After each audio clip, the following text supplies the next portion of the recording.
Om Shanti. Editing की तारीख है 14/9/2025। अव्यक्त बाबदादा जो रिवाइज कोर्स 18/1/2017।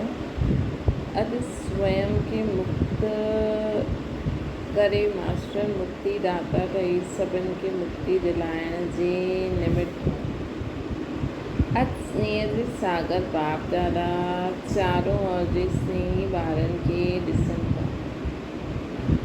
ॿ प्रकार जा ॿार ॾिसी ॾिसी बाबा हर्षित पिया थियनि। हिकु आहे लवली ॿार, ॿिया लवलीन ॿार। ॿिन्हिनि जे स्नेह जी लहरियूं बाप दादा वटि अमृत वेले खां बि पहिरियों पहुचनि। हर हिकु ॿार जे दिलि में ऑटोमेटिक गीत बजे पियो, मुंहिंजो बाबा। बाप दादा जे दिलि में बि इहे गीत वॼे पियो, मुंहिंजा ॿार, लाडला ॿार, बाप दादा जे बि सिरताज ॿार। अॼु स्मृति दिवस जे कारण सभिनि जे मन में स्नेह जी लहरियूं ज़्यादा हुयूं। अनेक ॿारनि जी स्नेह जी मूर्तियुनि जी मालायूं बाप दादा जे गले में पिरोइजी पियो।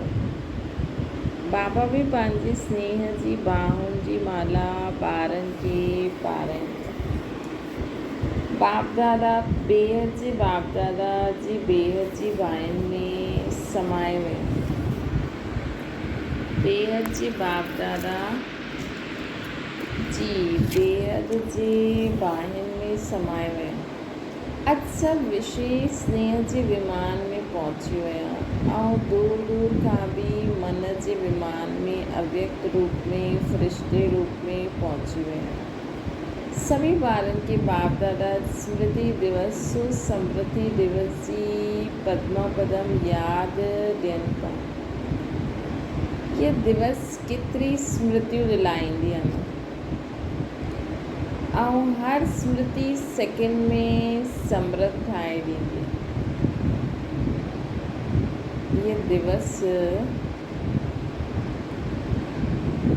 18 जनवरी केतिरी स्मृतियूं दिलाईंदो आहे ऐं हर स्मृति सेकेंड में समृद्ध ठाहे ॾींदो आहे। स्मृतियुनि जी लिस्ट सेकेंड में स्मृति अची वेंदी आहे न। स्मृति साम्हूं ईंदे समृद्धि जो नशो चढ़ी वेंदो आहे। पहिरीं स्मृति यादि आहे न, जॾहिं बाप जे ठहिया त बाप छा स्मृति दिलाई। तव्हां कल्प पहिरियों वारी भाग्यवान आत्मा आहियो। यादि करो हिन पहिरीं स्मृति सां छा परिवर्तन थियो। आत्म अभिमानी ठहिण सां परमात्मा बाप जे स्नेह जो नशो चढ़ी वियो न। छो नशो चढ़ियो। दिलि सां पहिरियों स्नेह जो शब्द कहिड़ो निकितो, मुंहिंजा मीठा बाबा। ऐं हिन हिकु गोल्डन शब्द निकिरण सां नशो छा चढ़ियो। सॼी परमात्मा प्राप्ति मुंहिंजे बाबा चइण सां, ॼाणण सां, मञण सां तव्हांजी पंहिंजी प्राप्ति थी वई। अनुभव आहे न, मुंहिंजो बाबा चइण सां केतिरी प्राप्ति थी वई। जिते प्राप्ति हूंदी आहे हुते यादि करणु न पवंदो आहे, लेकिन स्वतः यादि अची वेंदी आहे, सहज ई ईंदी आहे न। छो जो मुंहिंजा थी विया, बाप जो खज़ानो मुंहिंजो खज़ानो थी वियो त मुंहिंजोपन यादि न कबो आहे, यादि रहंदो ई आहे। मुंहिंजो भुलिजणु मुश्किल हूंदो आहे, यादि करणु मुश्किल न हूंदो। जीअं अनुभव आहे मुंहिंजो शरीर त भुलिजंदो आहे, भुलिजणो पवंदो आहे। छो? जीअं अनुभव आहे मुंहिंजो शरीर त भुलिजणो पवंदो आहे। छो? मुंहिंजो आहे न। त जिते मुंहिंजोपन ईंदो आहे उते सहज यादि अची वेंदी आहे। त स्मृति समृद्ध आत्मा ठाहे ॾींदी आहे। हिकु शब्द मुंहिंजो बाबा, भाग्य विधाता अखुट खज़ाननि जा दाता खे मुंहिंजो ठाहे वरितो। अहिड़ी कमाल करण वारा ॿार आहियो न। परमात्मा पालना जा अधिकारी ठही विया आहियो। त परमात्मा पालना सॼे कल्प में हिकु ई बार मिलंदी आहे। आत्माऊं देव आत्माउनि जी पालना त मिलंदी आहे, लेकिन परमात्मा पालना सिर्फ़ु हिकु जनम जे लाइ मिलंदी आहे। त अॼु जे स्मृति समृद्धि दिवस ते परमात्मा पालना जो नशो ख़ुशी सहज यादि रहंदी आहे, छो जो अॼु जो वायुमंडल सहज यादि जो आहे। त अॼु जे ॾींहुं सहज योगी रहियो कि अॼु जे ॾींहुं बि यादि जे लाइ युद्ध करणी पई, छो जो अॼु जो ॾींहुं स्नेह जो ॾींहुं चईंदा न, त स्नेह महिनत खे मिटाए ॾींदो आहे। स्नेह सभु ॻाल्हियूं सहज ठाहे ॾींदो आहे। त सभई अॼु जे ॾींहुं विशेष सहयोगी रहियो या मुश्किल आई, जंहिंखे अॼु जे ॾींहुं मुश्किल आई उहो हथु उठायो, कंहिंखे बि न आई, सभु सहज योगी रहियो। अच्छा, जो सहज योगी रहिया उहो हथु उठायो, सभिनि उठायो। अच्छा, सहज योगी रहियो, अॼु माया खे छुटी ॾेई छॾी, अॼु माया न आई, अॼु माया खे विदाई ॾेई छॾी। अच्छा, अॼु त विदाई ॾिनी, हुनजी मुबारक आहे। अगरि ईअं ई स्नेह में समाए रहियो त माया खे विदाई सदा जे लाइ थी वेंदी, छो जो हाणे 70 साल पूरा थी विया आहिनि, हाणे त हुनखां जास्ती थी विया आहिनि। त बाप दादा हिन वर्ष खे न्यारो प्यारो वर्ष, न्यारो सर्व जो प्यारो वर्ष, महिनत सां मुक्त वर्ष, समस्याउनि सां मुक्त वर्ष मल्हाइणु चाहींदा आहिनि। तव्हां सभिनि खे पसंदि आहे न? पसंदि आहे। मुक्ति वर्ष मल्हाईंदव न, छो जो मुक्ति धाम में वञो। अनेक दुखी अशांत आत्माउनि खे मुक्तिदाता बाप सां गॾु ठही मुक्ति दिलाइणी आहे। त मास्टर मुक्तिदाता जॾहिं स्वयं मुक्त ठहींदव तॾहिं त मुक्ति वर्ष मल्हाईंदव, छो जो अॼु ब्राह्मण आत्माऊं स्वयं मुक्त ठही अनेकनि खे मुक्त दिलाइण जे निमित्त आहिनि। तव्हां ब्राह्मण आत्मा हिकु भाषा जो मुक्ति दिलाइण जे बजाए बंधन में बांधी आहे, समस्याउनि जे अधीन ठाहींदी आहे। उहा आहे ईअं न वैसे न ऐसे। जॾहिं समस्या ईंदी आहे त इहे ई चईंदा आहिनि, बाबा ईअं न हुयो, उहो हुयो, ईअं न हूंदो, ईअं हूंदो। इहे बहानेबाज़ी करण जो खेल आहे। बाप दादा सभिनि जो फाइल ॾिठई, त फाइल में छा ॾिठई? मेजॉरिटी जो फाइल प्रतिज्ञा करण जे पेपर में भरियलु हुयो। बाप दादा चइण सां टाइम ॾाढो बाप दादा चइण सां प्रतिज्ञा करण जे समय ॾाढो दिलि सां कंदा आहिनि, सोचंदा आहिनि। लेकिन हाणे ताईं ॾिठो कि फाइल वॾो थी वियो, प्रतिज्ञा जो फाइल, लेकिन फाइनल न थियो। दृढ़ प्रतिज्ञा जे लाइ चईंदा आहिनि, जान हली वञे लेकिन प्रतिज्ञा न वञे। त बाप दादा अॼु सभिनि जा फाइल ॾिठई, ॾाढी प्रतिज्ञाऊं सुठियूं सुठियूं कई, मन सां बि कई ऐं लिखी करे बि कई।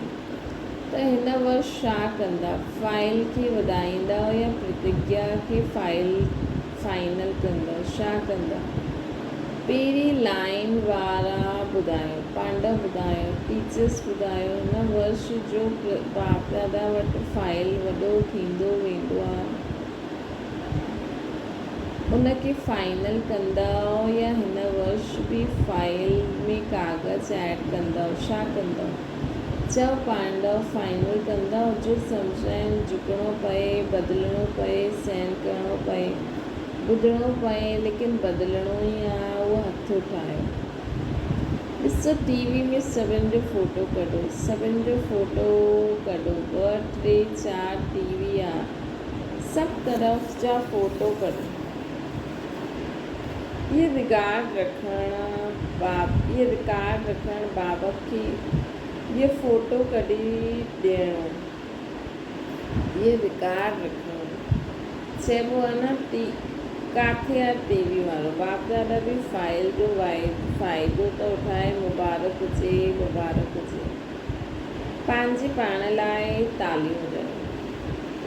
ॾिसो जीअं हिकु तरफ़ साइंस, ॿियो तरफ़ भ्रष्टाचारी, टियों तरफ़ पापाचारी, सभु पंहिंजे पंहिंजे कार्य में बि वृद्धि कंदा था वञनि। ॾाढा नया नया प्लान्स था ठाहिनि। त तव्हां त वर्ल्ड क्रिएटर जा ॿार आहियो, त तव्हां हिन वर्ष अहिड़ी नवीनता जा साधन अपनायो जो प्रतिज्ञा दृढ़ थी वञे। छो जे हाणे प्रतिज्ञा प्रत्यक्षता चाहींदा आहिनि। केतिरो ख़र्चु कयो आहे, जॻह जॻह वॾा वॾा प्रोग्राम कया आहिनि, हर हिकु वर्ग महिनत सुठी करे थो। लेकिन हाणे हिन वर्ष इहा एडिशन करो कि जो भी सेवा करो, मानो मुख जी सेवा कंदा आहियो त सिर्फ़ु मुख जी सेवा न, मनसा वाचा स्नेह सहयोग रूपी कर्म में हिकु ई समय में 3 सेवायूं इकट्ठी थियनि, अलॻि अलॻि न थियनि। हिकु सेवा में ॾिसबो आहे न कि जो बाप दादा रिज़ल्ट ॾिसणु चाहींदा आहिनि, उहा न हूंदी आहे। हिकु सेवा में ॾिसबो आहे कि जो बाप दादा रिज़ल्ट ॾिसणु चाहींदा आहिनि, उहा न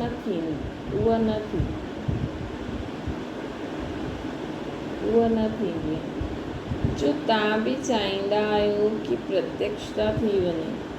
हाणे ताईं पहिरों खां इहे रिज़ल्ट ॾाढी सुठी आहे, सभु सुठो ॾाढो सुठो करे वेंदा आहिनि।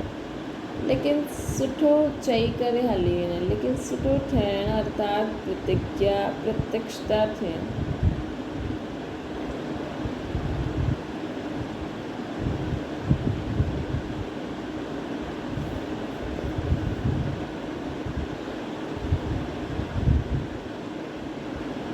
त हाणे एडिशन करो कि हिकु ई समय ते मनसा वाचा कर्मणा में स्नेही सहयोगी ठहिणो आहे। हर हिकु साथी, चाहे ब्रह्मण साथी, चाहे ॿाहिरां वारा सेवा जे निमित्त जो ठहींदा आहिनि, उहे साथी हुजनि, लेकिन सहयोगी ऐं स्नेह ॾियण वारा। इहा कर्मणा सेवा में नंबर 1 वठणु।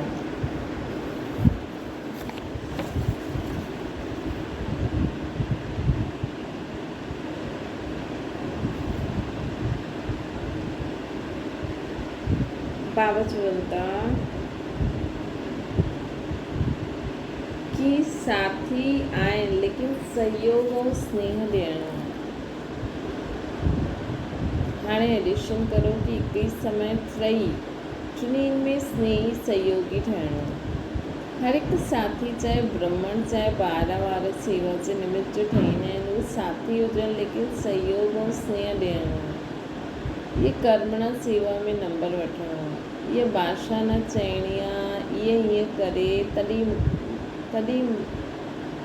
ईअं करिणो पियो। स्नेह जे बजाए थोरो थोरो चइणो पियो। बाबा शब्द न चईंदा, ईअं करिणो ई पवंदो, चइणो ई पवंदो, ॾिसणो ई पवंदो, ईअं न। कॾहिं कॾहिं थींदो आहे न कि हिन ईअं कई त असां कयूं, लेकिन बाबा चवनि था स्नेह सहयोगी ठहियो। लेकिन हाणे बि केसि ताईं बाप दादा सभी रूह रियान में मेजॉरिटी चईंदा आहिनि, बाबा आख़िर बि पर्दो कॾहिं खोलनि, केसि ताईं हलंदो। त बाप दादा तव्हांखे चईंदा आहिनि कि पुराणी भाषा, पुराणी चाल, अलबेलेपन जी, कड़वाहट जी केसि ताईं।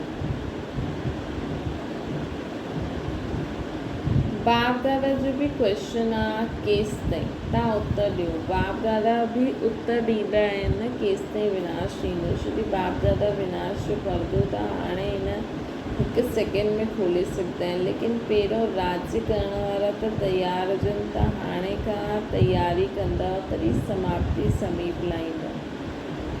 कहिड़ी बि कमज़ोर जी ॻाल्हि जे कारण न ॿुधायो, कमज़ोरी जी ॻाल्हि निवारण करो। इहे कारण हुओ। बाप दादा सॼे ॾींहं में ॿारनि जो खेल त ॾिसंदा आहिनि न, ॿारनि सां प्यार आहे न, त बार बार खेल ॾिसंदा रहींदा।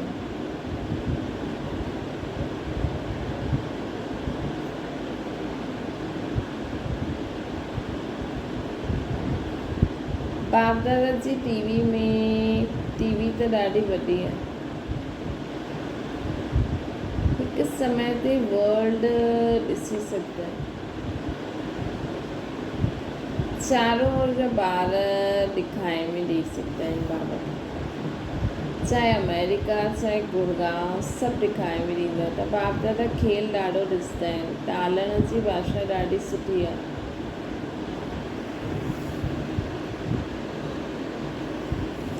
इहे कारण हुयो, बाबा मुंहिंजी ग़लती न हुई, इन्हनि ईअं कयो, उन त कई, लेकिन तव्हां समाधान कयो। कारण खे कारण ई ठहणु ॾिनो या कारण खे निवारण में बदिली कयो।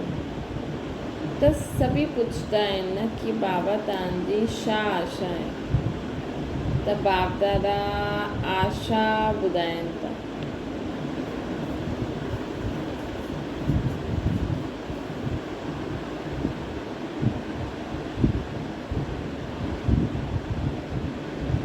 बाप दादा आशा था ॿुधाइनि। आशा छा था ॿुधाइनि कि हाणे कारण शब्द न निवारण करो।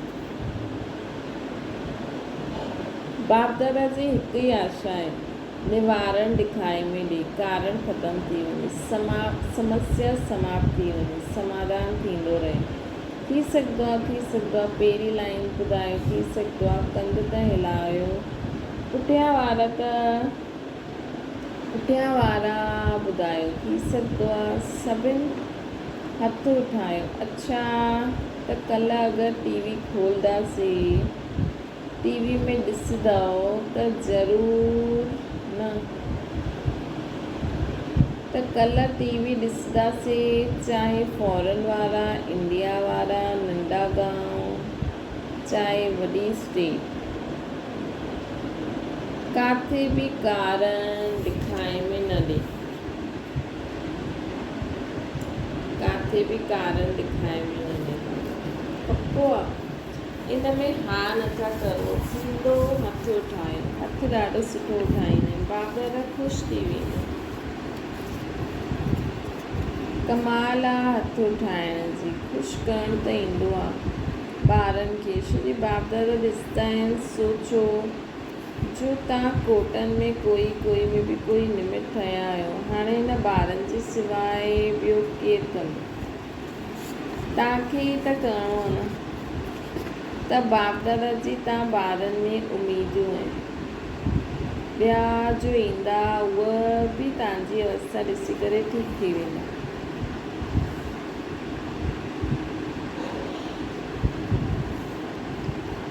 उन्हनि खे महिनत न करणी पवंदी, तव्हां ठही वञो बसि। छोकी तव्हां सभिनि जनम वरिता ई बाप सां वाइदो किया न, साथ रहंदासीं, साथी ठहींदासीं और साथ हलंदासीं। ब्रह्मा बाबा साथ राज ऐं ब्रह्मा बाबा सां गॾु साथ राज्य में ईंदासीं। ये वाइदो कयो आहे न, जॾहिं साथ रहंदा, साथ हलंदा त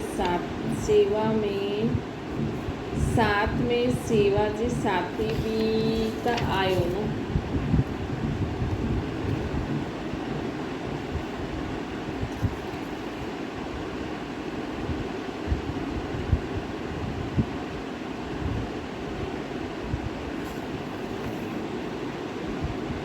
त हाणे छा कंदव? हथ त ॾाढो सुठो उठायो, बाप दादा ख़ुशि थी वेंदा आहिनि।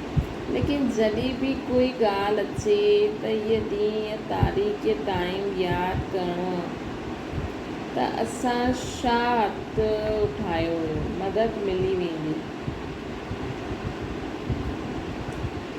छा हथ उठायो असां? कि हाणे कारण निवारण स्वरूप ठहींदासीं।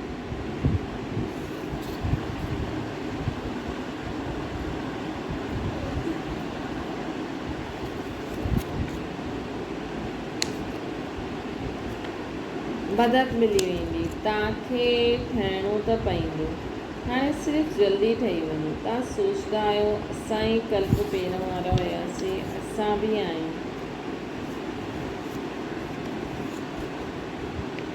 हाणे बि आहियूं ऐं कल्प असां ई ठहिणो। इहा त पक्को आहे न। 2 साल ठहींदा, 3 साल खिसकी वेंदा, ईअं त न थींदो न। त सदा यादि रखो असांजी निमित आहियूं, असांजी कोटनि में कोई में बि कोई आहियूं। कोटनि में कोई त ईंदा, लेकिन तव्हां कोई में कोई आहियो। त अॼु स्नेह जो ॾींहुं आहे, त स्नेह में कुझु बि करणो मुश्किल न थींदो आहे। हिन करे बाप दादा अॼु ई सभिनि खे यादि दिलाइनि था ब्रह्मा बाप सां ॿारनि जो केतिरो प्यारु आहे। इहे ॾिसी करे शिव बाबा खे ॾाढी ख़ुशी थींदी आहे। चारों ओर ॾिठो चाहे सप्ताह जो स्टूडेंट, चाहे 70 साल वारो, 70 साल वारो ऐं 7 ॾींहं वारो बि अॼु जे ॾींहुं प्यार में समायल आहे। त शिव बाबा बि ब्रह्मा बाप सां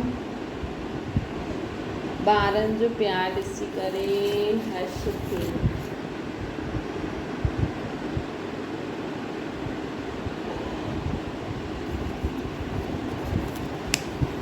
अॼु जो ॾींहुं ॿिया समाचार, अॼु जे ॾींहुं जो ॿियो समाचार ॿुधायूं। अॼु जे ॾींहुं एडवांस पार्टी बि बाप दादा वटि मौज थींदी आहे। त एडवांस पार्टी बि तव्हांखे यादि कंदी आहे कि कॾहिं बाप सां गॾु मुक्तिधाम जो दरवाज़ो खोलंदा। अॼु सॼी एडवांस पार्टी बाप दादा खे इहे ई चए पई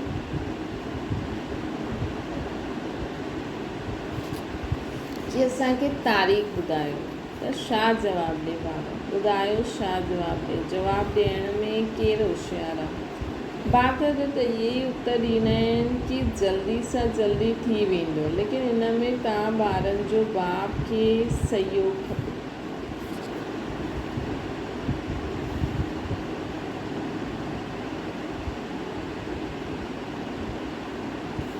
तव्हां ॿारनि जो सहयोग खपे। बाबा सभी साथ हलंदा न, साथ हलण वारा आहियो या रुकी रुकी करे हलण वारा आहियो? साथ में हलण वारा आहियो न।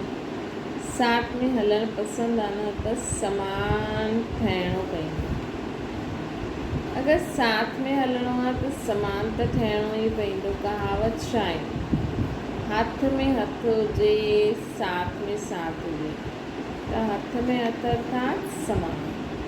त चओ दादियूं, चओ तयारु थी वेंदो। दादियूं चओ, दादियूं हथु ठाहियो, दादायूं हथु ठाहियो। तव्हांखे छा चईंदासीं? वॾा दादा त ॿुधायो, दादियूं दादा छा तारीख़ आहे? हा त केरु चई हाणे न त कॾहिं न। हाणे न त कॾहिं न जो अर्थ छा थियो? हाणे तयारु आहियो न। जवाबु त सुठो ॾिनो। दादियूं पूरो थियणो ई आहे। हर हिकु नंढा वॾा इन में पंहिंजे खे ज़िम्मेवार सम्झनि। इन में नंढा न थियनि। 7 ॾींहं जो ॿार बि ज़िम्मेवार आहे। शुद्ध साथ हलणो आहे। अकेलो बाप वञणु चाहे त हली वञे, लेकिन बाप वञी न सघंदा। साथ हलणो आहे न। वाइदो आहे बाप जो बि ऐं तव्हां ॿारनि जो बि। वाइदो त निभाइणो आहे न, निभाइणो आहे न। अच्छा, चारों ओर जे पत्र, यादि पत्र, ईमेल, फ़ोन चारों ओर जा ॾाढा आया। हिते मधुबन में बि आया त वतन में बि पहुचा। अॼु जे ॾींहुं जो बंधन वारी मातायूं आहिनि, उन्हनि जी बि ॾाढी स्नेह भरी मन जी यादियूं बाप दादा वटि पहुचियूं। बाप दादा अहिड़ी स्नेही ॿारनि खे ॾाढो यादि बि कंदा आहिनि, दुआयूं बि ॾींदा आहिनि। अच्छा, चारों ओर जे स्नेही ॿारनि खे, लवलीन ॿारनि खे सदा बाप जी श्रीमत प्रमाण हर कदम में कदम जमा करण वारे नॉलेजफुल पावरफुल ॿारनि खे, सदा स्नेही बि, सुमानधारी सम्मानधारी बि, अहिड़े सदा बाप जी श्रीमत के पालन करण वारे विजयी ॿारनि खे, सदा बाप जे हर कदम में कदम उठाइण वारे सहजयोगी ॿारनि खे बाप दादा जो यादि प्यार, गुड मॉर्निंग ऐं नमस्ते। असांजी बि माता पिता बाप दादा खे यादि प्यार, गुड मॉर्निंग ऐं नमस्ते। वरदाना लाइन क्लियर जे आधार ते नंबर 1 पास थियण वारा एवर रेडी। सदा एवर रेडी रहण ये ब्राह्मण जीवन जी विशेषता है। पंहिंजी बुद्धि जी लाइन अहिड़ी क्लियर हुजे जो बाबा जो कोई भी इशारो मिले ऐं एवर रेडी। उन समय कुछ भी सोचण जी ज़रूरत न आहे। अचानक हिकु ई क्वेश्चन ईंदो, ऑर्डर थींदो, हिते ई वेही रहो, हिते पहुची वञो। त कोई भी ॻाल्हि या संबंध यादि न अचे तॾहिं नंबर 1 पास थी वेंदा। लेकिन इहे सभु अचानक जो पेपर थींदो, हिन करे सदा एवर रेडी रहो। स्लोगन आहे मन खे शक्तिशाली ठाहिण लाइ आत्मा खे ईश्वरीय स्मृति ऐं शक्ति जो भोजन ॾियो। ईश्वर जी स्मृति हुजे ऐं सर्वशक्तियुनि जो भोजन ॾियो त असांजो मन शक्तिशाली रहंदो। अव्यक्त इशारो कई बार चईंदा आहिनि कि जॾहिं योग में वेहींदा आहियूं त आत्म अभिमानी थियण जे बदिले सेवा यादि ईंदी आहे। लेकिन ईअं न थियणो खपे, छोकी लास्ट समय अगरि अशरीरी ठहिण जे बजाए सेवा जो बि संकल्प हलियो त सेकेंड जे पेपर में फेल थी वेंदो। उन समय सवाइ बाप जी निराकारी, निर्विकारी, निरहंकारी ॿियो कुझु यादि ई न अचे। सेवा में पोइ बि साकार में अची वेंदा। इन करे जंहिं समय जो चाहियो उहा स्थिति में स्थित थी वञो त धोखो न मिलंदो, ऐं न थी सघंदा त धोखो मिली वेंदो। ॾिसो वरदान में बि ईअं हुयो कि बुद्धि जी लाइन क्लियर रहे। स्लोगन में भी आ कि बाबा चए स्टॉप त स्टॉप।